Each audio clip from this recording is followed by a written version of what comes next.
Arnar kynnir hópurinn í dag og styttist í komandi verkefni og hlýtur bara fyllast mikillar eftirvæntingar. Ég geri það. Þetta er oft þessi betur fyrir núna er ekki 3 mánuðir á milli glugga sko, þetta er actually 3 vikur og ég held líka að liðið muni taka miklu framförum í þessum 3 gluggum að stutta milli og menn eru fljótir að rifja fundina og fljótir að rifja upp æfingar og leikplanið. En fyrst og fremst hlakka mig til að við erum bara í bullandi séns. Okkur tókst að ná okkar markmiðum í síðasta glugga og nú eru komin 9 markmið í þessu glugga og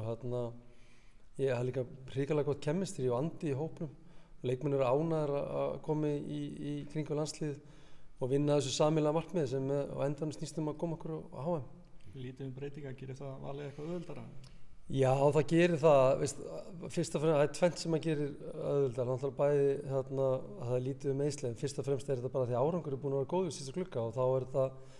hvort sem menn geta sagt að þetta séu verðlaun fyrir það en ekki en það er oft stundum, ekki alltaf, það er oft stundum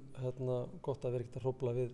liði sem að gengur vel. Já, sem að einkenndi mitt gullaldarlið okkar, þetta var meira að minna sömu menn. Það er alveg spot on hjá þau sko, þetta er nógu erfitt að standa í landsliðsumhverfi, fáar æfingar og allt svoleiðis og vera ekki alltaf að kynna nýju leikmenni fyrir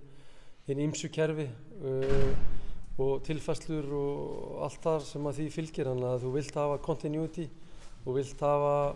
svipaðan hóp að því gefnu að leikmenn sig að standa sig vel og núna fannst okkur bara engin ástæða til að vera að hrófla við of miklu og breytingarnir eru raun og veru mjög auðskiljanlegar. Hvað koma Andri Fannar og Aron Einar með inn í hópinn? Sko, Aron Einar kemur bara með,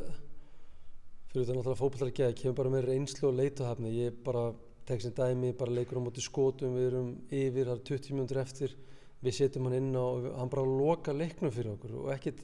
er ekkert föss, hann gerir ekkert með því að sóla 10 leikmenn og leggja upp marka, bara með því að stjórna og stýra og þetta eru svona scenaríu sem við kannski sjáum fyrir okkur á móti Úkraínu og á móti Frökkum að hann sé að hjálpa okkur í þessum mómenti sem við þurfum á honum að halda og hvað var Andra Fannar, ég held að hann sé bara því miður búin að vera gleymdi aðilinn í okkar íslenskum fótbolta umhverfi en það er kortir síðan hann var 18 ára gamall og hann var að spila á San Siro þannig að þetta var einn af okkar allra bestu leikmönnum á ungu kynslóðinni og ég fagna því og ég held að allir ætti að gera það að hann sé komin í hópinn aftur meiðslafrýr, búin að spila núna á háu leveli í Tyrklandi núna síðustu 5-6 vikur, nánast hver einustu mínútu þannig að þetta er bara mikið gleðiefni fyrir íslenska fótbolta. Svolítið sérstök gleði á honum, byrjaði aðlandsliðinu og fór síðan niður í U20 svolítið spes. Já, náttúrulega var hálfgerð barnastjarna og var á frábæri leið en svo bara eins og gengur og gerist, það verður að hrósa þessu strákum en hann og Ísak hafa ekkert kannski ósvipað leið að mörgu leyti, mikið talað það þau eru yngri, svo bara hleypur það eins og vegg út af meiðslum eða einhverjum öðrum málum og þá þetta bara ríkgrúppa og vera með sterkan haus og trúa því að jólin koma aftur og núna eru þau að koma aftur og þá þurfum þau að respekta það, hver eru stattir á sínum ferli og þeir eru orðnir þroskari og skilja núna að það er sárt að missa af landsleikjum og sárt að missa af tímabölum, þannig að ég held að metið þessa tíma miklu betur núna sem að við þá munum njóta góðs af. Manstu hvernig þú síðast uppselt á leik sem var ekki á móti einhverri risaþjóð? Nei, getur þú eitthvað upplýst með það kannski? Kosovo kannski fyrir 8 árum síðan. Já, þetta er alveg, það er alltaf mjög mikill áhuga á íslenska landslið, það er alveg klárt mál en áhuga á kaffistofunum eða actually mæta á vellin er bara tvennt ólíkt og það er bara þannig og það á að vera þannig í íþróttum að til þess að mæta á völlin og styðja þetta lið, það þarf liðið actually að fyrstulega geta eitthvað og vera spennandi og vera með eitthvað sín sem að ég tel að þessi hópi sé með og þá mun landin fylgja sér á bakvörður og svo fyrir þetta bara eftir framistöðum í næsta glugga hvort að það heldur áfram eða hvort að fólk mun öldra kaffistofunum eftir því samglugga og þannig á þetta bara að vera, þetta er ekkert flókið og ég skildi það mjög vel og ég embrace þetta. Meðbyr fyrir því að nýtekja við liðin og fyrir að fylla völlin bara? Jú, það er bara hrósa strákana sko, ríkalegt hrósa strákana og það er svo erfitt þegar nýja landsliðið tekur við og hann kannski segir í fjölmiðlunum að við ætlum að gefa okkur 4 glugga því að þetta er svo mikið skammtíma bransi og svo er að koma þess inn á mikið brjálæði þjóðarinnar áðan sem að ég fílar þetta mjög vel að það er krafa sigur og landsliðsumhverfi er bara mjög erfitt, bara sem dæmi við vorum að spila allt í lagi útivelli mútið Kosovo og allir brjálæðir að töpum og svo kemur ljós að þeir vinna Svía 2-0 á sama heimavelli. Það er bara mjög trikki umhverfi og hver leikur á maður aldrei taka honum sem sjálfsöglut sama hvað lið á í hlut. Þannig að þetta núna bara, eins og tala, nú eru konum með skriðþunga og momentum og það er gríðarlega sterkt vott fyrir íþróttamann ásamt sjálfstrausti. Þannig að við þurfum að respekta þennan skriðþunga og mæta til leiks og sjá til þess að allir fari glaðir heim og þá getum við sett upp alls konar scenaríu varðandi Frakkaleikin og staðreyndin er svo að ef við vinnum Úkraínu þá erum við að fara í toppslag í riðlum á móti Frökkum og hver hefur trú á því eftir Kosovo-leikina? Horfið á annan Úkraínuleik sem make or break leik? Já, ég meina við getum sett okkur í ansi góða stöðu með því að vinna. Þá erum við konið í ansi góða stöðu til að, ég þarf ekki að segja gulltryggja okkur play-off-sæti það er nóg eftir en góða stöðu til að ná í markmiðin okkar sem var play-off-sæti en markmiðin getur líka breytt þeim í miðri á markmiðin eru þá orðin að 9 markmiðum eftir að ef við getum unnið Úkraínu þá eru mögulega toppsætið í boði eftir Frakkaleikin þá ertu komið 9 markmið þannig að þetta er alltaf lifandi skjal.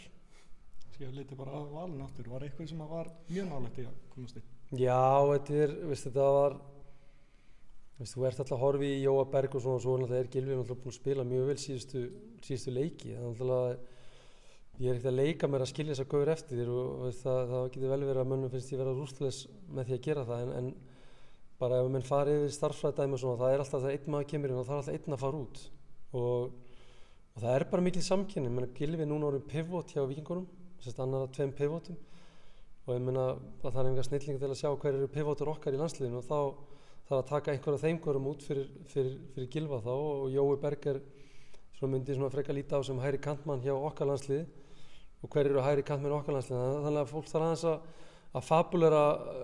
hverja að vera hend út úr hólmstæðin og staðreyndin svo að menninir þessu stöðum hafa verið að spila bæði vel með sínum félagsliðum og líka sérstaklega með landslið sem ég tek af mest mark á með landslið núna í síðasta glugga þannig er ég að skilja að halda því áfram. Var Gylfi nærri sem áður? Já, klárlega það var maskglugginn var alltaf trikki og tímabili ekki á Íslandi byrjað og svo náttúrulega kemur júniglugginn og þá sísonið þó að sé búnir einhverju fullt að leikjum í Íslandi það voru menn ennþá smá ryðgaðir þannig að núna er komin langt fram í vetur og margir leikir að baki og þú ert að sjá hann vera sterkari og heila bara búin að taka þetta hlutverk mjög alvarlega hjá Víkingum að vera leiðtogi og búin að drífa þetta áfram og með kannski öðrum hæfileikum en við erum vanir að sjá frá honum við erum vanir að sjá mörg klingt upp í skeitinu og þess að það en núna er actually mikil vinnusemi og barátugleði og henda sér fyrir skot og bara vera leiðtogi, ekkert flóknar að það. Og finnum ekki til fylgum með það og heldur svolítið upp á Víking eðlilega gaman að fylgjast með liðinu. Já, ég er bara ógeðslega stoltur af Sölva og hans teymi. Þetta var búið að reikla erfitt tímabil, bæði með erfið undirbúrstímabili og svo bara öllum meiðslunum og Aron Elís og Gunnar þessum algjörum lykilpóstum og Pablo ekki komin í stand og staðreyndin er bara svo að það er búið að vinna tvílegt gott starf. Strúktúrinn er mjög flottur í Víkingi innan vallar sem utar og hópur er sá sem að sáum að fara með þetta við línuna því að hóparnir í öðru liðum voru einfallega ekki alveg nægilega sterkir þar að segja til að takast við þau áföll að missa líkileikmi. Það er sem hópar snúast það er að taka við áföllum þegar líkileikmi hverfa, ekki þegar skotleikmi hverfa, heldur þegar líkileikmi hverfa og það stendur bara Víkingur fremst á borðinu. Það spyrir örlöfti út í sem svona leiðtogi í íslenska knattspyrnu, komið þið að því fyrir íslenska fótbolta ef að KR fellur? Ég ætla ekki að hugsa hugsun til enda, það væri bara rosalegt Þetta er náttúrulega félag sem ég var bæði leikmaður hjá og aðstofþjálfari og ber sterkar tilfinningar til þannig að þetta sýnir bara hvað fótboltinn er ótrúlega skepna stundum þetta er alveg magnað að fylgjast með í íþróttastundum að sjá hvað getur gerst og sjá hvað getur ekki gerst og þetta er alltaf búið að vera mjög áhugavert sumar það má segja, það er búið mörg ævintýrin hafa gerst og mikið af sögum og bara nú síðustu vikuna líka þannig að ég á vona því að spennan haldi bara áfram allt fram á lokadag. Svona kannski örstutum Jóa Berg í lokinu og sagðir áðan á fundunum á tilkynntunum þetta ekkert sérstaklega þið spyrir bara hvers vegna? Ég tilkynni vanna leikmönnum þegar eru búin að vera í síðasta hóp að þá eins og ég hafi samband í Hjört og þess og þar ekki þegar leikmenn sem eru búin að vera núna að missa 2 hópum í röð því að þá ætti bara búin til vinnureglu hvernig hættur að tilkynna leikmönnum og hverju mátt ekki að tilkynna og þess áttar og þannig að þetta bara ágætisregla sem ég búin að innleiða hjá sjálfum mér og ég ætla bara að halda mig við hana. En honum velkomin að hringja mig hvernig sem Takk hérlega.